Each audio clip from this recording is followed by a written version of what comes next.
Healing is not as easy as it sounds, especially in the initial stages. I faced a lot of challenges and found solutions so that you can overcome them too. Assalamu alaikum everybody, welcome back to my channel. If you're new here, hi, my name's Nida and I help people get into their self-love, self-development journey through sharing my writings, my experiences and everything in between. So let's get started.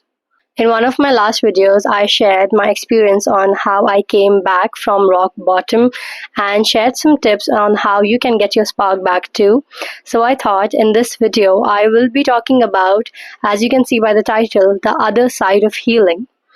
And when I say this, I mean in the initial stage when we have just started to build new habits and become a better person and become the highest version of ourselves. But there are certain things that happen that I have experienced which just make it, the initial stage, very difficult for us. So today I'll be sharing some of those and I will also be sharing some solutions to those problems. So the first challenge that I faced, and I know a lot of people face too, is getting used to breaking your old habits or old patterns. I know it's extremely difficult, especially in the initial stage, because you're not used to reacting that way or not reacting at all. But when a similar situation arises, we have this urge to respond back in the same manner as we used to do in the past. For example, previously when we used to get into an argument, we might be responding in a very fierce way, but now we are trying to suppress that anger or maybe make ourselves more calm and composed. And it's just so difficult to contain our emotions at the time because we are just starting out. And I know sometimes we might fail, because I failed too. Sometimes it was very difficult for me to stay calm or react differently to a situation. But I just want to remind you that no matter how many times you fail, I don't care if it's 100 times, 200 times, no matter how many times you keep failing, you have to continue to strive to become this better person and break this habit or pattern. Once you finally master to regulate your emotions, it will become really easy for you to get through situations that happened in the past and you reacted in a very bad manner. Do not beat yourself up for it because it's very difficult. You are not used to it. Your mind is not used to getting into that phase where you are very calm and you are not too emotional about it. Now, the second thing is feeling like it's wrong, like something's wrong. So I remember once when I was trying to react differently to a situation, and I successfully did. I had this feeling constantly as if I'm doing something wrong. And I sat there for a while and thought about it, and a thought popped up in my head, which was, it's not wrong, it's just different. And that is why it feels wrong. And that is when I realized that it is so true, because I'm not used to doing the things that I'm doing right now. And it's just all so new, uncomfortable and unfamiliar for me that I think that it is wrong. I don't know if you guys know about this, but whenever a new situation is exposed to our mind, which is very unfamiliar, our mind starts to think that it is unsafe or maybe it's wrong because we have not been doing it for ever. And that is exactly the time when we have to train our brain into believing that it is safe and it's very normal for us and that we will be doing it from today onwards. So whatever you are doing, and if you're feeling that it is wrong, trust me, it's not wrong, it's just different. Keep telling yourself this, that it's not wrong, it's different, it's unfamiliar, and you will eventually get used to doing that thing.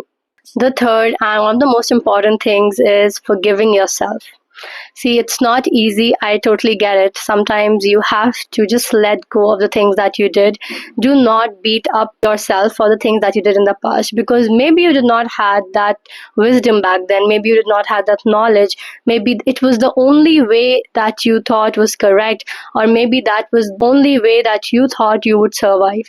So I honestly urge you to not constantly blame yourself for things that you did in the past.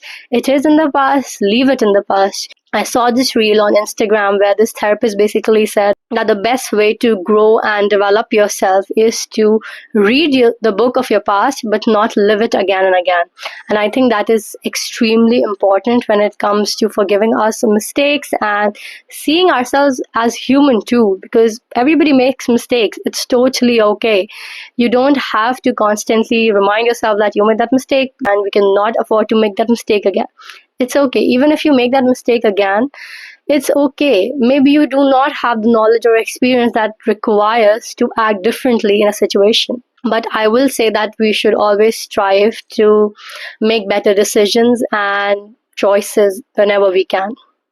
And the last point is trusting yourself. So, after you have forgiven yourself for the mistakes, after you have broken the patterns, after you have started reacting differently, after you have told your brain and finally make it trust you that it's just unfamiliar and not wrong, trusting yourself is one of the things that you need to do. How do we lose trust in ourselves? We lose trust in ourselves exactly the same way we lose trust in a person. For example, your friend might say to you that we will be meeting at 7 p.m. tomorrow, and they don't show up till 7:30. First time you will be like, yeah, that's okay. The second time it happens again, the third time, fourth time, fifth time, and then you will stop trusting them that they will ever show up on time. That is exactly how it happens when we lose trust in ourselves. Because when we say that we will be doing things for ourselves, when we say that tomorrow I'll be waking up early, or tomorrow I won't be scrolling so much, tomorrow I will read those important pages of the book that I've just left, or I will learn that language, or I will go there, and whatever that you have told yourself that you will do, but you don't, that is the time when you start losing trust in yourself. And once that trust is lost, it is very difficult to develop again, especially with yourself, because there's no other person involved to assure you. You are the only one who's going to assure yourself, and you're the only one who's going to prove to yourself that when you say you will do something, you actually do it. And I also think that is one of the most important and attractive qualities in somebody, that when they tell themselves that they will be doing things, they do it. And I get it. Sometimes the circumstances don't allow you to do that certain thing. But it's not about doing it, it's about the intention and the actions taken to do that stuff.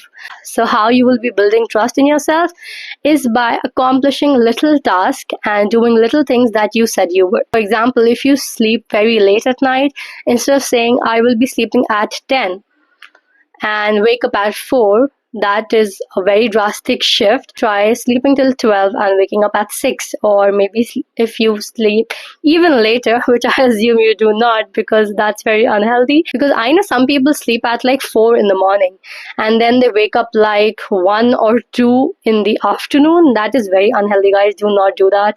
But if you're somebody like that, it's okay.